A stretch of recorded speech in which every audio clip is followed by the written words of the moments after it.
اعوذ باللہ من الشیطان الرجیم بسم اللہ الرحمن الرحیم یا ایہا الذین آمنوا اتقوا اللہ حق تقاتہ ولا تموتن الا وانتم مسلمون واعتصموا بحبل اللہ جمیعا ولا تفرقوا واذکروا نعمت اللہ علیکم اذ کنتم اعداء فألف بین قلوبکم فاصبحتم بنعمتہ اخوانا وکنتم علی شفا حفرۃ من النار فانقذکم منہا کذالک یبین اللہ لکم آیاتہ لعلکم تہتدون وَلْتَكُن مِّنكُمْ أُمَّةٌ يَدْعُونَ إِلَى الْخَيْرِ وَيَأْمُرُونَ بِالْمَعْرُوفِ وَيَنْهَوْنَ عَنِ الْمُنكَرِ وَأُولَٰئِكَ هُمُ الْمُفْلِحُونَ وَلَا تَكُونُوا كَالَّذِينَ تَفَرَّقُوا وَاخْتَلَفُوا مِن بَعْدِ مَا جَاءَهُمُ الْبَيِّنَاتُ وَأُولَٰئِكَ لَهُمْ عَذَابٌ عَظِيمٌ۔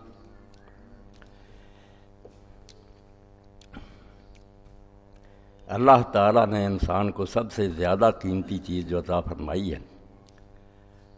اور جس کی قدر و قیمت سے عموماً اغماض کیا جاتا ہے، لوگ اس کی طرف دھیان نہیں دیتے، وہ وقت ہے۔ وقت سے زیادہ قیمتی کوئی خزانہ نہیں جو تیزی سے ختم ہوتا جا رہا ہے۔ آدمی کا اس بارے میں کوئی اختیار اور بس نہیں ہے کہ اس کو وہ سٹاپ کر لے، روک لے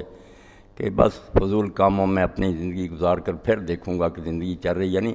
اتنی تیزی سے جا رہی ہے کہ کوئی چیز اس کی مانند نہیں۔ بجلی کی مثال بھی نہیں ہم دے سکتے۔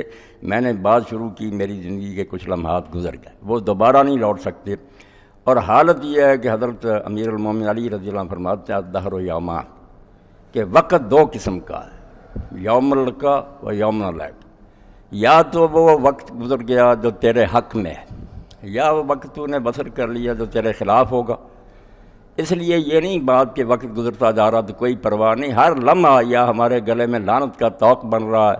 یا وہ ہمارے لیے ابدی سعادت کا باعث بن رہا ہے۔ اس لیے سب سے زیادہ جس بات پر قرآن مجید نے زور دیا،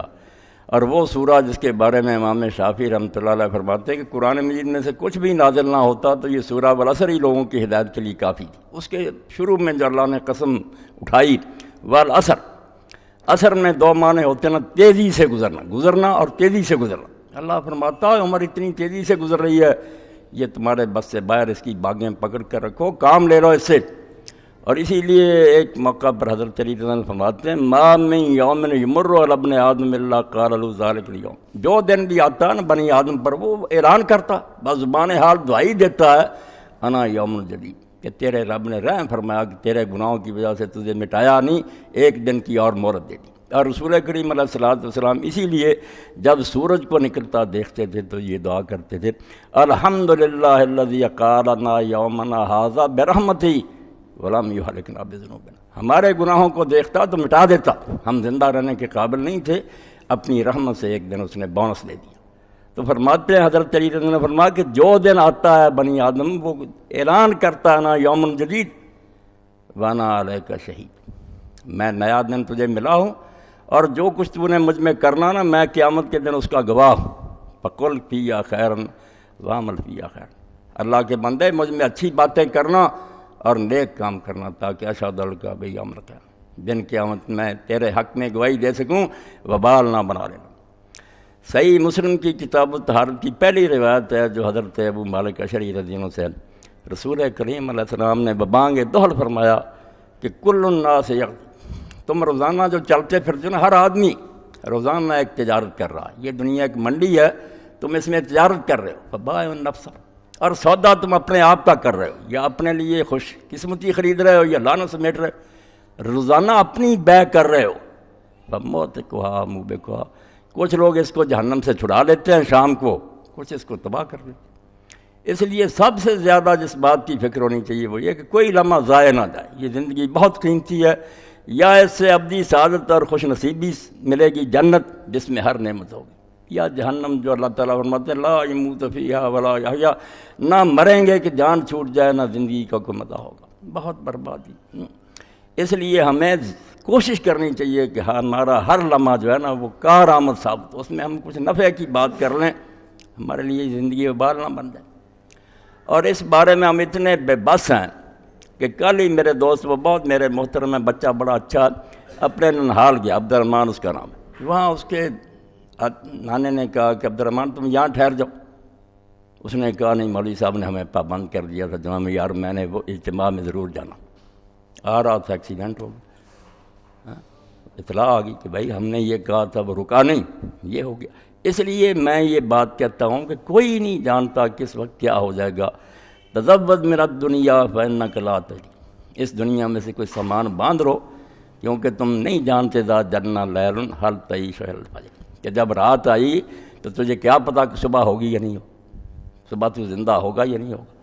اس لیے عقل مندی اور دانائی یہی ہے کہ خیر کن فلان و غنیمت شمار عمر، جو عمر اللہ نے دی ہے اس کو غنیمت جانو، کچھ کام کر لو۔ زاں پیشتر کے بانگ برائے فلان امان، اس سے پہلے کہ کسی مسجد سے یہ اعلان ہو جائے کہ فلان نہیں رہا، ہونا تو ہے ایک دن یہ اعلان۔ تو اس زندگی میں کرنے کا کام جو اللہ تعالیٰ نے اس امت کے سپرد کیا وہ دوہرا ہے۔ یہ آیات جو قرآن پاک کی میں نے پڑھی نا، ہمارا کام دوہرا ہے۔ پچھلی امتوں کا کام اکارا تھا کہ خود نیک بن جائیں، بس ٹھیک ہے، اللہ کی عدالت میں پیش ہو جائیں کہ آپ کے نبی نے جو ہمیں تعلیم دی تھی ہم نے اس کی اطاعت کی ہے، اس پر عمل کیا ہے، برائی سے بچے ہیں، نیکی کی، جان چھوٹ گئی۔ مگر ہمارا کام اب بہت مشکل ہو گیا، جس کی طرف سے ہم نے آنکھیں بند کی ہوئی ہیں، اور اسی وجہ سے پھر عذاب عظیم کے مستحق ہوئے۔ ہر جگہ ذلت اور رسوائی ہمارے پلے پڑ رہی ہے۔ کام اتنا ہمارے ذمہ ہے مشکل، جو انبیاء علیہ السلام کا کام تھا کہ خود اپنے آپ کو بچا کر نہیں لے جانا، باقی ڈوبتوں کو بچانا، دوہرا کام۔ جیسے پولیس اور فوج کا کام یہ نہیں کہ وہ خود نہ قانون شکنی کریں، ان کا کام ہے قانون شکنی نہ ہونے دیں۔ اللہ پاک فرماتے ہیں زمین میں تم بہترین امت ہو، شہداء الناس، اور اللہ نے اس لیے کھڑا کیا کہ تم چوکوں میں کھڑے رہو، نگرانی کرو کہ اللہ کے قانون کی مخالفت نہیں ہو رہی، روکو، طاقت سے روکو، زبان سے روکو۔ اس لیے یہ کام جو امت محمدیہ علیہ صاحب الصلاۃ والسلام کے ذمہ لگایا گیا، انبیاء علیہ السلام کا، اللہ نے نبی کر دیے بند،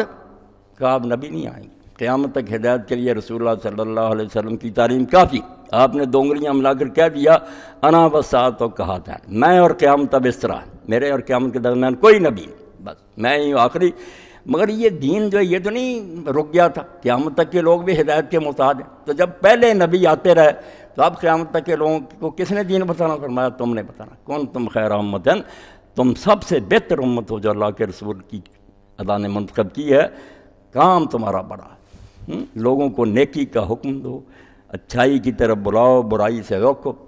وَأُولَٰئِکَ هُمُ الْمُفْلِحُونَ۔ جو امت یہ کام کرے گی کامیاب تو یہی ہوگی، جو نہیں کریں گے بے شک وہ امت کہلاتے رہیں رسول اللہ کے، مگر خود نیک بننے کے علاوہ دوسروں کو نیک بنا، یعنی بالکل ایسے سمجھیں کہ اگر روشنی ہو تو اس کا کام یہی ہے کہ وہ دوسرے لوگوں کو بھی کی آنکھوں میں بینائی پیدا کرے۔ مومن جائے یہ ایک چراغ ہے، نور چلتا پھرتا، یمشی بالناس، جہاں یہ جا رہا، دفتر میں، بازار میں، مسجد میں، گھر میں، ایک نور کا منار، اس کی روشنی پھیلنی چاہیے۔ کوئی ایسی روشنی ہوگی جو عیسیٰ علیہ السلام فرماتے ہو کوئی آمک چراغ جلائے اور اس کو پیمانے کے نیچے وہ برتن سے ڈھانک دے، نہ خود روشنی لی نہ کسی دوسرے کو روشنی پہنچ۔ اور اسی طرح آپ نے دوسری مثال فرمائی کہ اگر نمک ہی اپنی نمکینی کھو دے، نمک سے دوسرے کھانے مزیدار بنتے، وہ ختم ہو گیا نمک، اس میں نمکینی رہی، تو جب اس میں ہی نمکینی رہی تو اور چیزیں کیسے نمکین ہوگی؟ امت محمد رسول اللہ صلی اللہ علیہ وسلم وغیرہ کام چھوڑ بیٹھے تو پھر دنیا میں گوپن دے رہی ہونا جو ہو گیا۔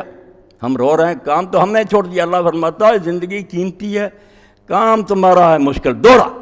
کہ اپنے آپ کو بھی صالح بناؤ اور ساتھ مصلح بنو۔ نیک بننے پر اکتفا نہیں کرنی، دوسری دنیا کی اصلاح کرنی ہے۔ دنیا میں کوئی جرم نہیں ہونا چاہیے، ورنہ تمہاری گرفت ہوگی، تم سے بات پرس ہوگی کہ تم خدا کی فوج اور لشکر کہاں گئے تھے، ہمارے ہوتے ہوئے زمین میں یہ اندھیر مچا رہا۔ اور یہ چیز اتنی اہم اور ضروری ہے کہ اللہ کے رسول علیہ الصلوۃ والسلام نے فرمایا کہ ایک بستی کو تباہ کرنے کے لیے اللہ نے فرشتوں کو بھیجا۔ انہوں نے دیکھا کہ وہاں ایک عابد تھا، زاہد تھا، جس کے گناہ کوئی نہیں تھے، اس کے نامہ مال میں کوئی برائی نہیں تھی۔ انہیں اللہ اس بستی میں تو ایسا نیک آدمی، تو اللہ نے فرمایا پہلے وہی زمین کا حصہ الٹو جہاں یہ عابد بیٹھا ہے، اللہ کے قانون کی مٹی پلید ہوتی رہی اور خدا کا قانون پامال ہوتا رہا، اس کے چہرے پر کوئی شک نہیں آئی۔ اس کو کبھی یہ دکھ نہیں ہوا، نہ غم ہوا، یہ آرام سے اپنی سیٹیں سنبھال کر بیٹھا رہا، بیان کبھی کبھی رون کے محفل کے لیے بیان دے دیا، وہی کام نہیں۔ دین جو ہے وہ رسوا ہو گیا، اس لیے یہ سب سے بڑا مجرم ہے۔ سب سے پہلے اسے سے کوئی غرق کرو۔ تو جب کام اتنا مشکل ہے، وقت ہو رہا ختم، سفر ہے دشوار، خواب کب تک، بہت بڑی منزل عدم ہے۔ نسیم جاگو کمر کو باندھو، اٹھاؤ بستر کے رات کا میں، وقت بہت تھوڑا رہ گیا میرے بھائی، اللہ کی عدالت کی پیشی کا وقت آ رہا، اور کام اللہ نے اس امت کے ذمہ لگایا کہ دورہ کرو۔ اب اس دورے کام کے لیے جو بات ضروری ہے نا، جو درس کا موضوع ہے کہ امت میں وحدت ہونی چاہیے، اتحاد۔ اگر فوج میں انتشار ہو کہ ان کا کوئی سربراہ نہ ہو، کمانڈر کی بات نہ مانے، آپس میں بھی سپاہی تعاون نہ کریں، کیا وہ لڑیں گے جنگ؟ تو یہ امت جو پوری دنیا کو رائے راست پر رکھنے کے لیے برپا کی گئی ہے، اس کے لیے بھی اتحاد اور وحدت بالکل ایسا جز ہے جس کے بغیر کوئی چارہ نہیں۔ اگر ان میں اتفاق نہیں ہوگا، جھگڑیں گے، تفشروا وتذهب تمہاری ہوا اکھڑ جائے گی، لوگوں کو پتہ چل جائے گا کہ یہ پھٹے ہوئے ہیں، اور پتہ کیا چلنا، وہ کوششیں کریں گے کہ تم میں پھوٹ ڈالیں۔ اور اس سے پہلی آیات جو ان میں یہی ہے کہ رسول کریم علیہ السلام کی محنت سے اللہ تعالیٰ نے وہ کام کر دکھایا جس کے بارے میں اللہ فرماتا ہے کہ تو ساری زمین کے خزانے خرچ کر دیتا، نہیں کام ہو سکتا تھا۔ یہ میری مرض ہوئی کہ یہ لوگ جو دشمن تھے، خون کے پیاسے، کئی سو سال ان کے جنگیں ہوتی رہیں، ان کے بڑے مارے گئے، دشمنی ان کے خون میں چلی آ رہی تھی، میرے دین کی برکت سے اور آپ کی وسعت سے یہ بھائی بھائی بن گئے۔ تو ایک یہودی جا رہا تھا تو اوس اور خزرج کے لوگ بیٹھے تھے، مدینے، دشمنیاں تھی خاندانی ان میں، مگر اب بھائی ہنس رہے تھے، پیار تھا اسلام کی برکت سے۔ وہ جل گیا، آ گیا محفل میں بیٹھ گیا، اس نے بات اس انداز سے شروع کی، اس طرح اس کو چلایا کہ وہ جنگ بعاث جو تھی، ان کے بڑوں میں لڑائیاں ہوئیں، ادھر رہ گیا بات، اور وہ شعر جو پڑھے گئے تھے دونوں طرف سے وہ دہرانے شروع کر دیا۔ چہرے سرخ ہو گئے، آنکھیں جو تھیں وہ بھی ان میں غصہ اتر آیا، اتنی دشمنی پیدا کر دی، اس نے آگ لگا دی کہ اسی وقت لوگوں نے کہا یار پھر کب نپٹیں گے، ابھی قصہ ختم کرتے، اپنے گھروں کو دوڑے، تلواریں لے آئے، آمنے سامنے ہو گئے، صحابہ کرام مر مٹنے لگے تھے۔ رسول کریم علیہ السلام نے شور سنا، گلیاں